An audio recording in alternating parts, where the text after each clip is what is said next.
5 seconds to go.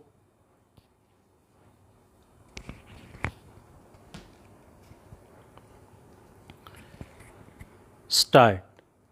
It was a great act of service to this country that Jawaharlal ji introduced planning in this country. But the planning that was introduced did not achieve what it had to achieve. Planning is good, but when it goes astray, it does more harm than good. I cannot say we have made no progress. We have made progress. We were not manufacturing even as pin in this country when we became free. Even the spindle to the spinning wheel had to be imported.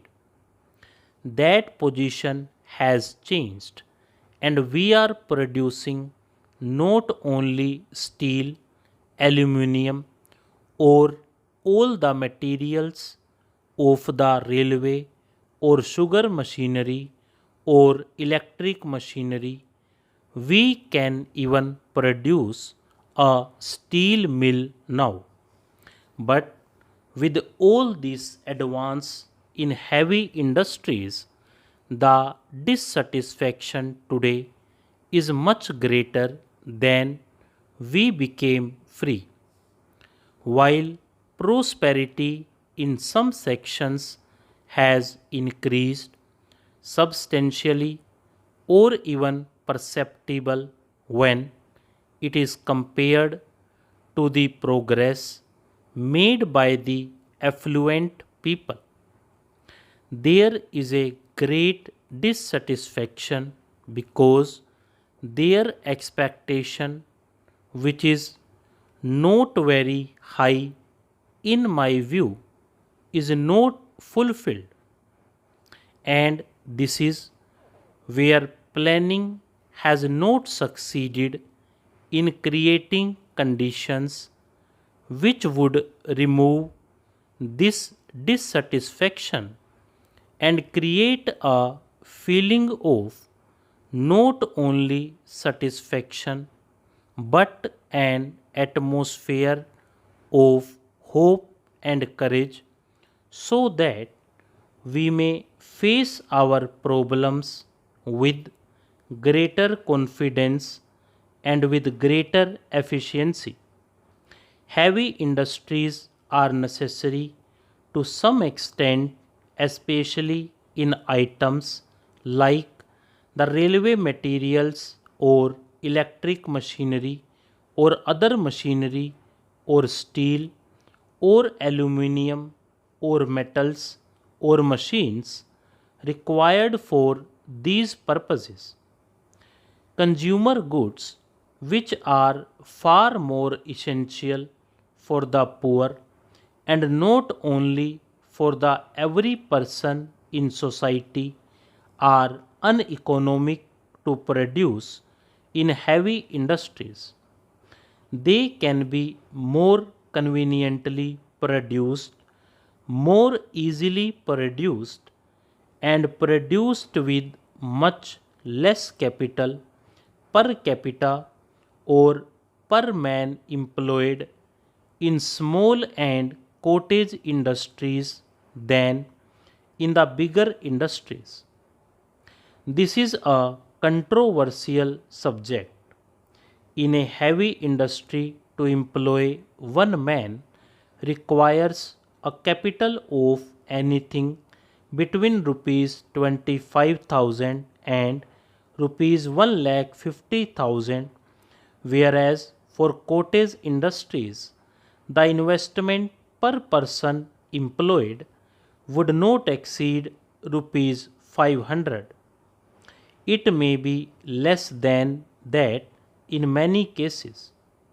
And the employment problem in this country is a most serious problem because without removing unemployment, we can never bring in happiness for our people.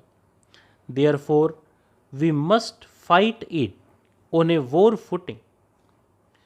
All this requires full attention and a change in attitude to planning as regards priorities, also as regards methods. All this has happened because we began to initiate the West and the Western affluent methods. They are good for them, but they are not good for us. Whatever is good in them, we can certainly take and we should take. We cannot think we know everything and we have nothing to learn. We have much to learn from every person. The wisest man has to learn something from even a child. We have to learn a great deal from the whole world, and whatever we learn must be based on our foundations of culture, requirements of society, and our genius. This we have almost forgotten. This is the greatest misfortune of all of us. This we have to remove, and unless we get back this pride in our own basic culture and in our way of life, I am afraid whatever attitude we may keep, it will miscarry. Any task can become successful only if it is taken up with a right attitude, in the right perspective, and with the right means. Efficiency can be defined as the skill with which you can perform a task with the least labor, with the least expenditure of money, and with maximum contentment of doing it and of producing right things. Now, if you examine any task with the background, I am quite sure there will be little scope for disagreement. Our planning is thought in terms of large expenditure of money because we thought more of heavy industries. We should have attended to it first. Of course, major irrigation works are necessary. As a matter of fact, I myself have something in view which perhaps requires an expenditure of about rupees 15,000 crores for making canals in the north and in the south, which will be horizontal, connecting them with vertical channels with all rivers, so that we have a waterway system which will even be cheaper than the railway system, and no dearth of water for any irrigation throughout the country.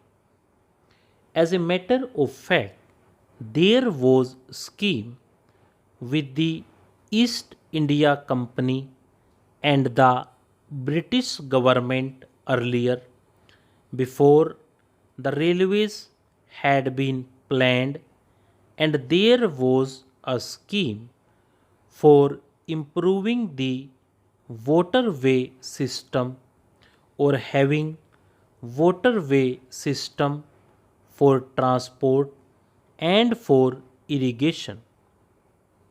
But they found that if that was taken up, they will have very little to import from England, and therefore they decided in favor of railways where everything was imported from the Britain. Stop.